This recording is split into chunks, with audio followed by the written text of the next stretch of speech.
Welcome back, fight fans. Welcome back. Let's just dig right into it. Joesph Parker states that I know I can beat Andy Ruiz a lot clearer if we have a rematch. Now, let's just dig into it and break it down. I think this rematch should have taken place a long time ago after the fight happened, because a lot of people felt that Andy Ruiz was robbed against Joesph Parker. A lot of people felt like Joesph Parker only won because, he was the home fighter. He was the guy that got a gift decision.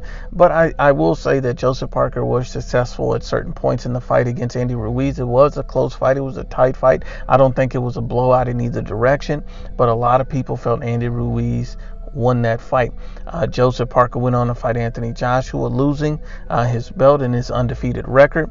Now Andy Ruiz and Joesph Parker would make an exciting fight. These guys went the full 12 rounds, and some people edged Parker, and a lot of people edged Andy Ruiz. Now, let's just honestly break down his comments in his statement. And Joesph Parker states, if he beats Joshua in the rematch, I would love to rematch with Andy. I respect Andy as a fighter, and now respect him as a unified champion. He worked hard with his team to get where he is, and he deserves all the attention he's received. But if I got the chance for a rematch, I would love to fight him again. He's a fighter I respect, but I know I can beat him, and I know I can beat him a lot clearer than I did in 2016. We're both different fighters now, so it'd be awesome if I could get a rematch and get in the ring with him again. And I think that would be an awesome rematch, but I don't like the fact that Joesph Parker says if he beats Anthony Joshua in a rematch. I don't think that him beating Anthony and Joshua in a rematch should make a difference whether these guys should rematch. I know for a fact that Andy Ruiz has been wanting that rematch, so why not rematch him regardless if he beats Anthony Joshua? If he loses to AJ in a rematch, that still doesn't mean that, he shouldn't give him an opportunity to avenge his loss to him. I think that would make a lot of sense. I think the rematch would be fantastic, incredible. I think Andy Ruiz has improved, and I also think that Joesph Parker has improved. I think both of these guys have gotten a lot more aggressive since their initial fight, and I think that these guys would be willing to trade just slightly more. I know Joe Parker will still be a tactician and more of a boxer on that end, and Andy Ruiz's hand speed and his come forward style will cause Joesph Parker a lot of problems. I think it would be an exciting matchup.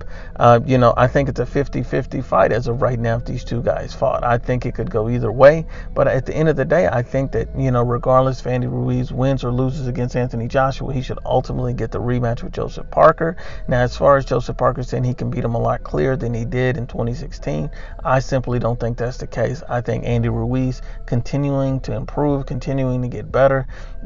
He never gets tired. He has top level, elite level hand speed. I just don't think that Joesph Parker is the type of fighter that can beat Andy Ruiz, at an overabundant level. I just don't think that he can clearly wipe out, Andy Ruiz. I think it's a close fight. I really do. I don't see Joesph Parker doing anything and taking too many chances. I think he'll take a little bit, but I don't think he'd take too many chances, because for him to take chances against Andy Ruiz would be able to knock him out or to dominate him boxing wise, and I don't see him completely dominating Andy Ruiz by outboxing him, and I don't see him knocking out Andy Ruiz unless he's risking getting knocked out himself, and we all knows how that works. When you try to knock out Andy Ruiz Jr., typically you're going to hit the canvas at least once in that fight. So we have to be honest and unbiased. This will be a fantastic matchup. We'd love to see it. Once again, it's the IBFP. Please share, like, and you must absolutely subscribe.